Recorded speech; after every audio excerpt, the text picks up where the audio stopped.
السلام عليكم ورحمة الله وبركاته. عمرك شفت حد بيشرح لك النظرية النسبية وتضحك؟ أو حد بيشرح لك علم النفس تحس إنك قاعد بتتفرج على ستاند اب كوميدي؟ في شخص واحد بس قدر يعمل كل ده.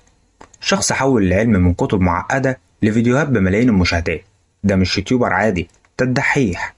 أحمد الغندور خريج كلية العلوم الجامعة الأمريكية في القاهرة. كان بيحب العلم، بس أكتر من كده كان بيحب يوصله بطريقة مفهومة وممتعة.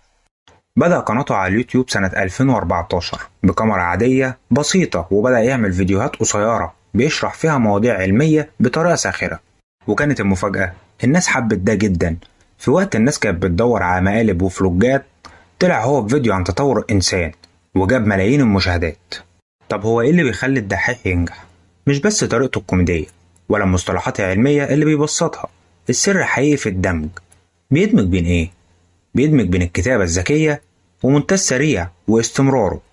وأهم حاجة إنه بيشتغل على كل فيديو كأنه مشروع تخرج، من بحث لمراجعة لسكريبت لتصوير لإخراج.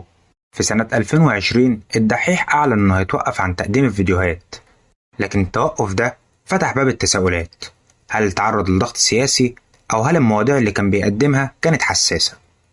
الحقيقة إن محدش يعرف غيره، لكن جمهوره موقفش دعم وكان دايما مستنيه يرجع. وبعد سنة رجع مع منصة نيو ميديا أكاديمي وبدأ السلسلة الجديدة. الناس فرحت، لكن بعضهم حس إن الجودة اختلفت. هل ده بسبب تغيير الإنتاج ولا لأن التوقعات كانت عالية جدا؟ رغم كده الدحيح فضل محافظ على جوهرة العلم زائد المتعة. خلينا نسأل سؤال مهم، كم قناة ظهرت بعد الدحيح بتقدم محتوى تعليمي؟ أكيد كتير جدا. هو مش بس فتح الباب، ده هد الحيطة كلها. خلى المحتوى العربي يثبت إنه مش لازم يكون تافه عشان ينجح. من الآخر كده، الدحيح مش مجرد ظاهرة على اليوتيوب، هو نموذج لشخص آمن إن العلم ممكن يكون ممتع لو أنت عندك فكرة وعندك شغف هتوصل، حتى لو بكاميرا موبايل. لو شفت فيديو للدحيح وابتسمت واتعلمت منه حاجة، شارك الفيديو ده مع أصحابك واكتب لنا في الكومنتات أكتر فيديو للدحيح بتحبه كان عن إيه.